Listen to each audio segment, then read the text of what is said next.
Okay, great. Thank you. Thank you for the audience. I'm Shirley, and on the live we have Rob, who is today's speaker.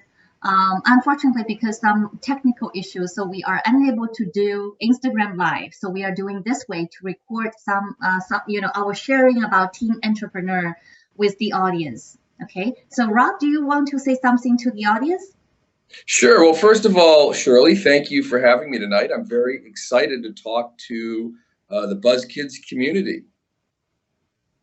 My name is Okay. Rob, and I'm the CEO and founder of a company called Glow Coach, which is an online platform that does leadership coaching. I've been an entrepreneur for most of my life. Okay, good. Great. And before tonight's live, we also posted your bio, brief introduction on our Instagram. And a lot of team followers are very interested in your background. We know that you went to MIT and then graduated, went to NASA.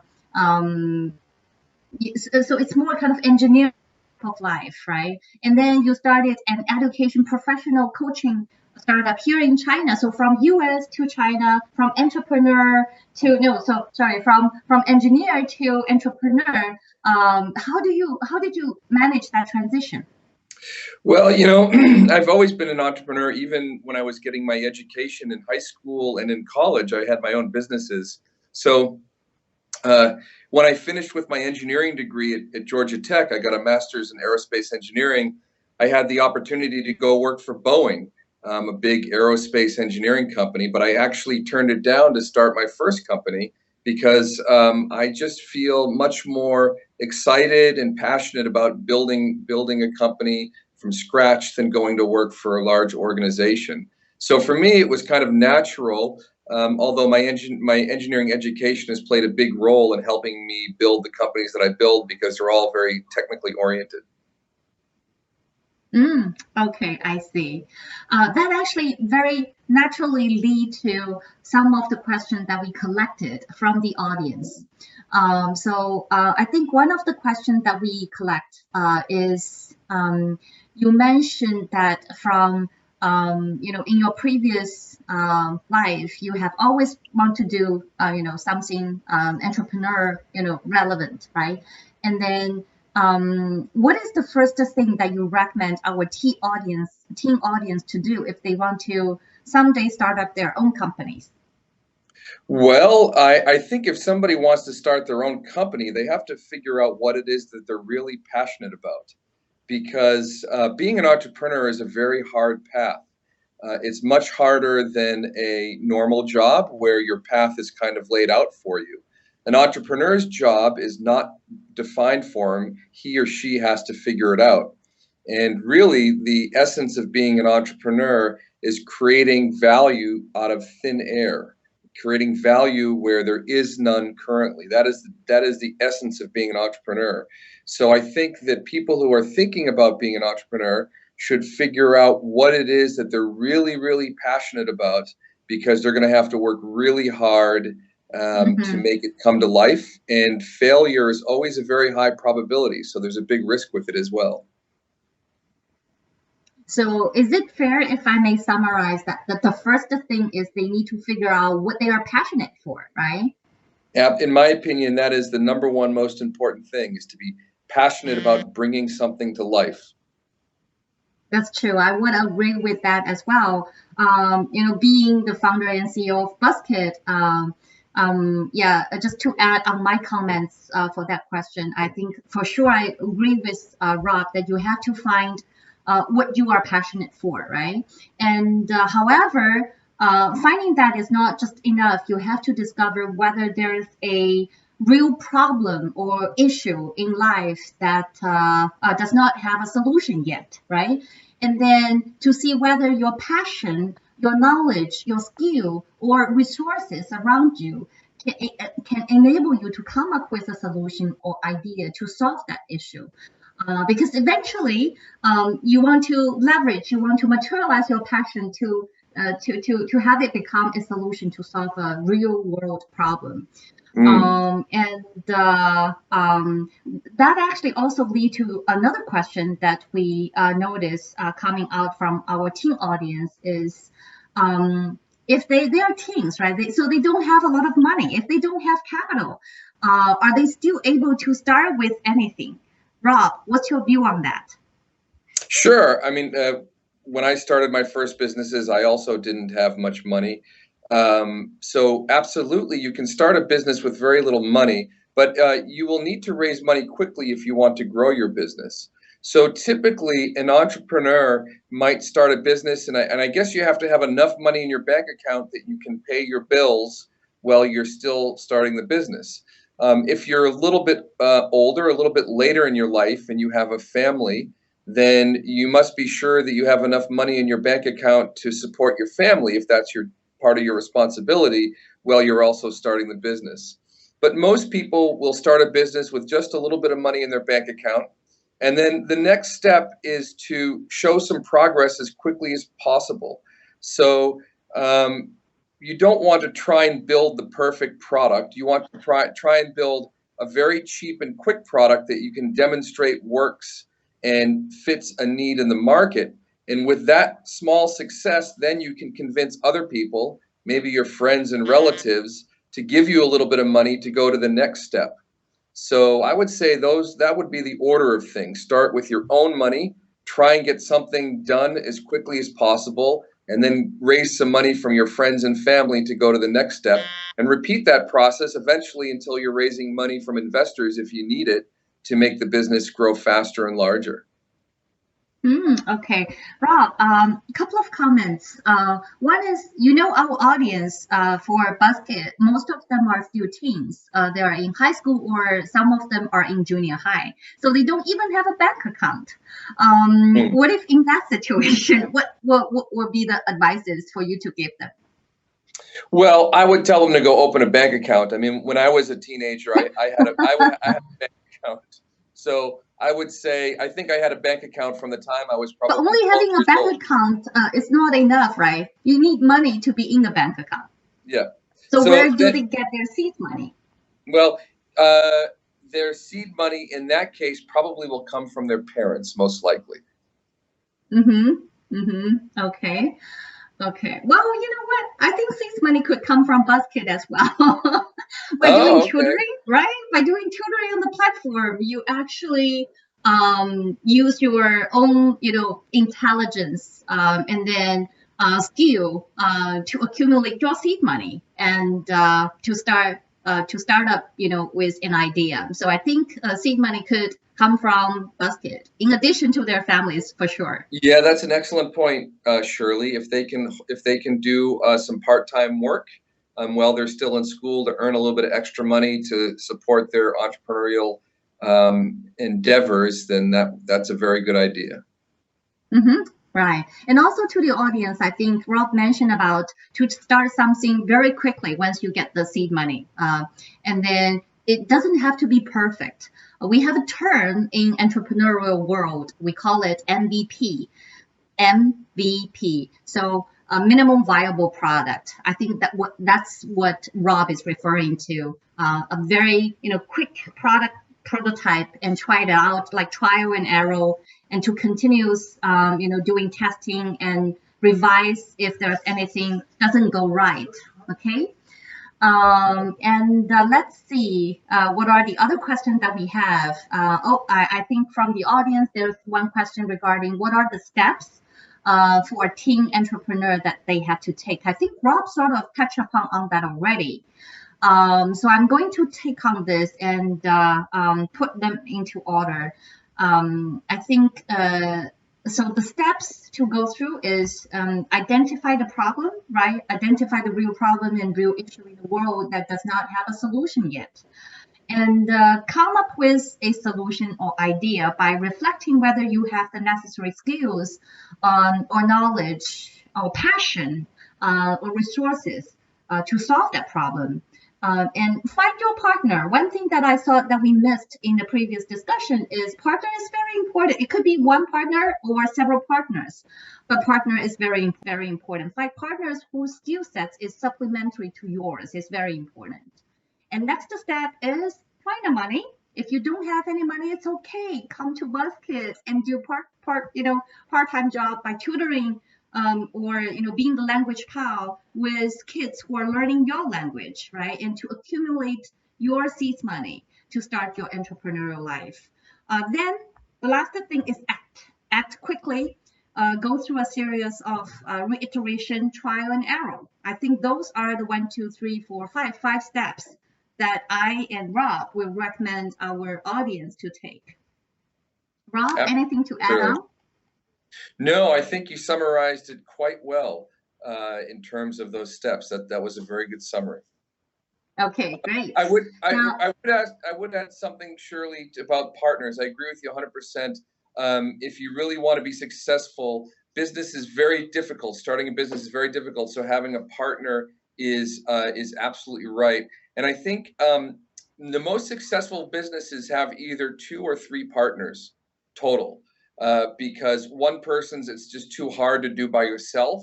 And then 4 people, it's too many, it's too hard to coordinate and get everybody on the same page. And there's too much possibility for the partners splitting up and fighting. So I think 2 to 3 partners is really ideal. I would add that, Shirley. Yeah, there's also this thing that when you formulate a partnership, like even number might not be good, because when you do like voting, right? If you have, let's say, 4 or 6 people, 8 people, then half, no one actually win the voting. So we always say odd number is better. For example, 3 or 5. Then when you do voting, there's one side will win and then make the final decision. Okay. Right. So I think there's another 2 questions. One is regarding what kind of skill sets that for the teen audience that they need to start, develop if they want to pursue a entrepreneurial life. Well, I think there's a few key skill sets that no matter what type of business you're doing, you need to have. The first one would be you have to be able to articulate your vision. So whatever it is you're passionate about, you need to be able to paint that picture and get other people to see the picture and get excited about it. The second thing is you need to have some basic finance skills. So you need to understand the basics of profit and loss and debt and equity, so that you can understand whether or not your business is going in the right direction. The third thing is you need to be able to sell. Selling actually might be the most important skill in life. And even though I was trained as an engineer, and engineers oftentimes kind of look down on the profession of sales, I would say that the ability to sell might be the most important skill you can have in life, because you will always be selling. You'll be selling your idea first to yourself, and then to your friends and family, and to your early investors, and to your early employers, and your first customers, and the people who lend you money. You'll always be selling. So those would be the vision, finance skills, and sales skills are 3 skills that every entrepreneur really needs to have. Then, depending on what business you're doing, you might need to have some technical skills and programming, or understand how technologies come together to make them work, depending on the nature of your business. Okay. Yeah, I would agree with that 3 critical skills as well. Just to add on, I think analytical is similar to knowing some basic financial skills, right? When you do, remember we talk about doing trial and error, you have to know what went wrong, what went well, and then how you can tweak certain parameters and then have the results moving to the right direction. So analytical skill is very important as well. And execution ability is also very important. When you first start, the company maybe just be 1, 2, or 3 people, then you need to be able to sell. You need to be able to tell think more strategically, right? But also you need to be able to act and execute. That's very important. Otherwise, people just ended up all talking. Nobody is doing that. That won't succeed. And then I agree with Rob talking about the ability of presenting your idea, like the think more strategically, right? Being the visionary is very important. Like the storytelling ability is very important. Sometimes you have to be able to tell a good story in order to raise the money from the investors, or being, have your customers to buy in your product. And even to your employee, the early employee, you need to be able to tell a good story so that they believe in what you believe. And team spirit is very important as well. Remember what we talk about, like one man team won't be able to succeed. You need to be able to learn to work in a team environment, and be able to work with people with different styles, right? And the ability of being decisive is very important, I think. As Rob mentioned, in most cases, we are working in untested water. So there's no paved, path for you. The ability to make a decision quickly with ambiguity is very important. So those are the skills that I would add on to what Rob had. Excellent. Okay. Totally agree. Yeah. And what are the biggest challenges that Bob, you are facing now? Well, I think I face some unique challenges because I am a foreigner doing a startup of business in China. So when I start my business, I'm already at a disadvantage in many ways to local Chinese people because I'm not a native Chinese speaker. I don't have the deep network that a lot of Chinese business people have. It's hard for foreigners to develop that kind of deep network. Because I don't read Chinese very well, it's hard for me to kind of tap into the pulse of Chinese consumers and what they're really looking for in the same way that I could if I was doing a business back in my home country. Of course, there's some challenges with doing business in China in general related to the way the economy is set up here and the government regulations, which are different and actually heavier than they would be in other places. So there's a lot of challenges to doing a business here in China. How do you overcome them then?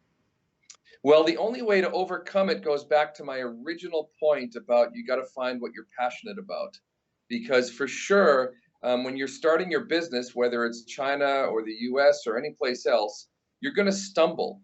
You're going to go through days where you think it's all over, your business is toast, you're never going to make it. And the only way you can make it through those days is just by being really passionate about what you're doing to get up and try again the next day. I think that is really the only way to get through some of the more challenging times of being an entrepreneur. Okay, actually, you've already answered the last question that we had from the audience, which is what keeps you motivated to carry on? I think your answer is still passion, right? Believing what you believe, and it's passion that keeps you motivated to conquer the challenge that you are facing. Absolutely. Okay, just a little bit sharing of my side. Yeah, I think what keeps me motivated every day on BuzzTIPS is the belief of peer learning, which I deeply believe that it's a pedagogy that enables both the learner and tutor side to learn and grow at the same time. And it empowers both sides of users. In this case, is teens from China and the rest of the world to connect in the virtual space where in the physical world, in reality, it's impossible for their life journeys to come across, right? And also in this on the platform of BuzzTIPS to learn each other's language in the natural and pressure-free way. This could potentially change the lives of millions of teens around the world, and I think that is what has kept me motivated to carry on challenges that I come across every day and to maintain a lifestyle of 10 by 10 by 7. So, Rob, can you guess what 10 by 10 by 7 means? I'm guessing it means you work from 10 in the morning till 10 at night, 7 days a week. You got it right, and sometimes even longer. I think that's pretty much our sharing. And thank you all again for your time. We look forward to seeing you all at our next Instagram live. Thank you. Okay, thanks, Thank you Shirley. for your Good time to as see well, you. Rob. Have a good night. Okay, good night, everybody. Bye bye. Bye bye. Bye.